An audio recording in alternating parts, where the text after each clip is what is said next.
Welcome to another racing weekend here in the 2022 door-to-door racing in this championship. It's not always intentional contact or anything malicious, but it's just hard. And Felice Gelmini, it's a miracle to see that car is back out after the accident the other day.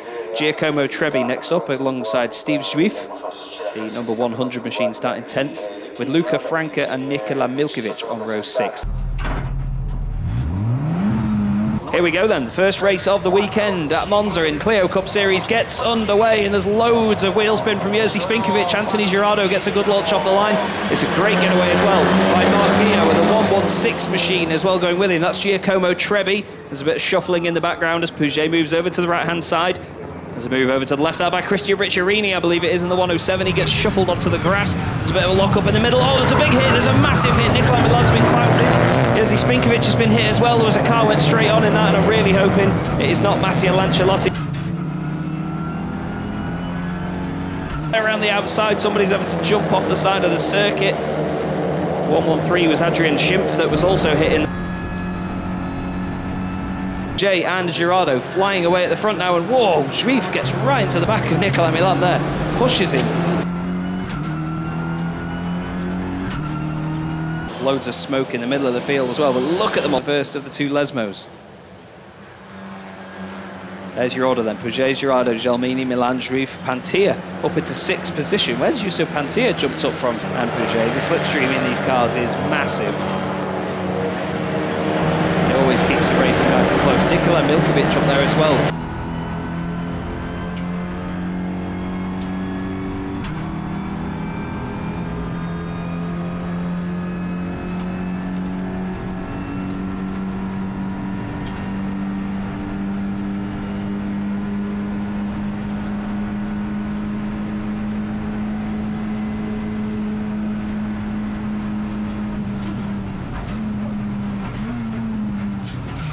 Then Felice Gelmini is, whoa, Nikola Miljkovic straight over the chicane. The closing speeds as Juif really gets close to the back of Nikola Milan. Nikola's gone straight on behind, feeling that he was pushing too hard and maybe bracing himself for a bit of an impact.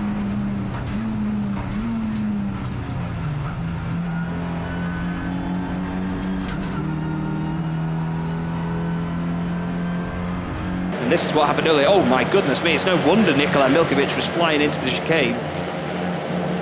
Wow, I did wonder whether there might have been contact between himself and Justo Pantia. But look at the speeds in which he comes through the shot there. That is...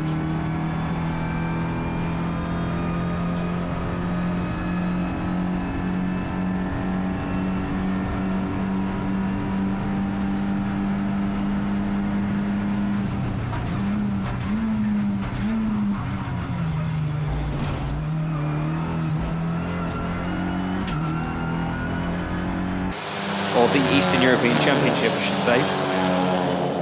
Puget is not. There is Trebi trying it once again on the 191 car of Luca Franca. These heavy braking points that you've got so long to think about, they can really catch people out. It's down the inside there. That was the 191. Luca Franca making a move. I think that was on Gianalberto.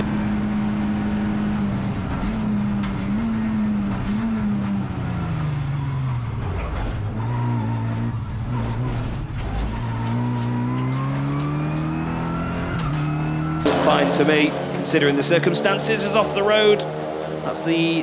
who was that actually? Was that the number 4 of Julien Bazire, I think? 17 minutes and a lap of this race left to go. Let's try and figure out this battle behind them. We've got Miljkovic, then Juif, then Ricciarini, then Franca, Coldani, Trebi, Bazire, Pantia, because of how much the driver needs to wrangle it. Puget, he's been having a very tough season in TCR Europe as well, it must be said. But he's just going to think that that was Coldani's fault. As, whoa, hello, Nikola Miljkovic gets a push from Juif into Ascari.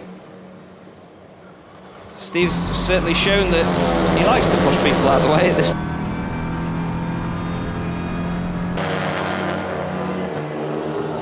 And now Nikola Miljkovic wants another go. No windscreen number on Miljkovic's car. Look how late he's braking, trying it as late as possible to go around the outside of the 100 machine. Nearly leans on him. There's a lot of gravel being kicked up.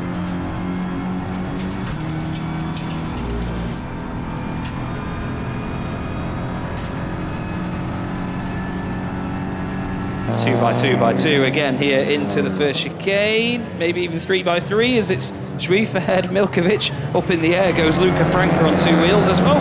Bye-bye, straight on, another car goes. For a minute. Lovely work as ever by our director to get us all the replays nice and quickly, love that. And the battles continue though, there's no time to breathe in Clio. If Milan finishes in 9th, then there will be 8 points less for Nikola. But unfortunately, I cannot tell you where he is because it says that he's not racing, but he clearly is. Everybody now just trying to break the slipstream. I say everybody, I mean Steve Schweif as he comes into Curva di Alboreto. Again, shimmying around on the brakes. Whoa, a quick look down the inside there by Luca Franca. Car 191.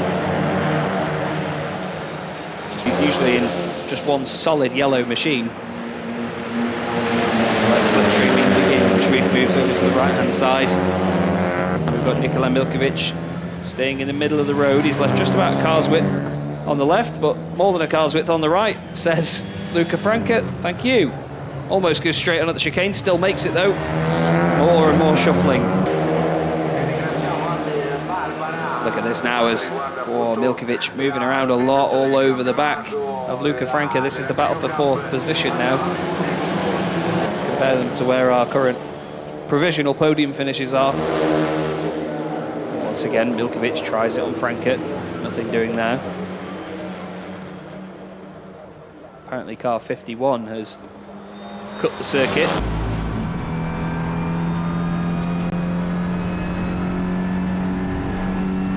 About 4 seconds back from them, still getting a bit of slipstream as well. And there, look at the difference. Miljkovic was near the front of this as well. He nearly hits by Clio Cup Series. Again, look at that by Miljkovic. These guys have to wrestle the car so much on the brakes because at the end of the day, that's their prime opportunity to try and get it turned in or turned out.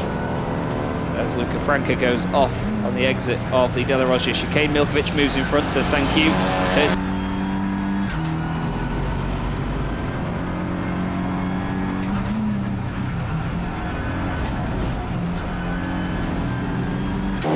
Top 10, Felice Gelmini leads David Pouget. Those two are quite a long way clear now of Anthony Girardo.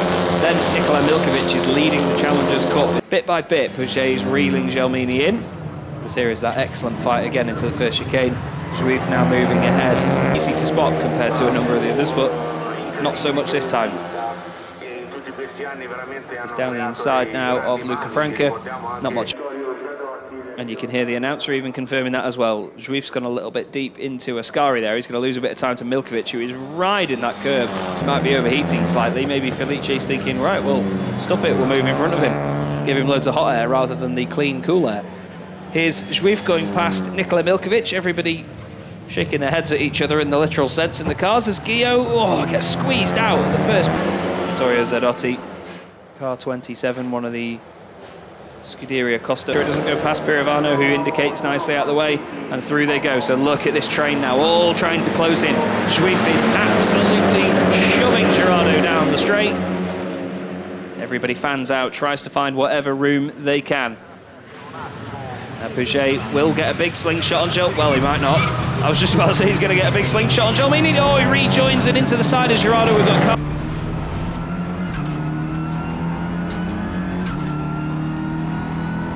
lost a place, and Schweif has come through into 2nd, maybe even just 3rd place. And now Girardo's involved as that as well. We've got Nikola Miljkovic behind him and Gabriele Torelli. Could Gabriele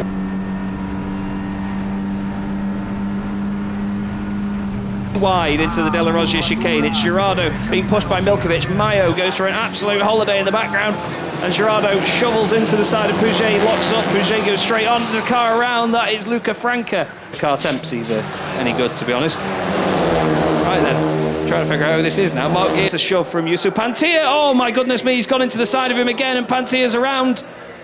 And that's a big old incident. Hopefully Yusuf can catch it, and he does. Unbelievable save that by Yusuf Pantia, but the car is still broken. He needs to try and get it off the road.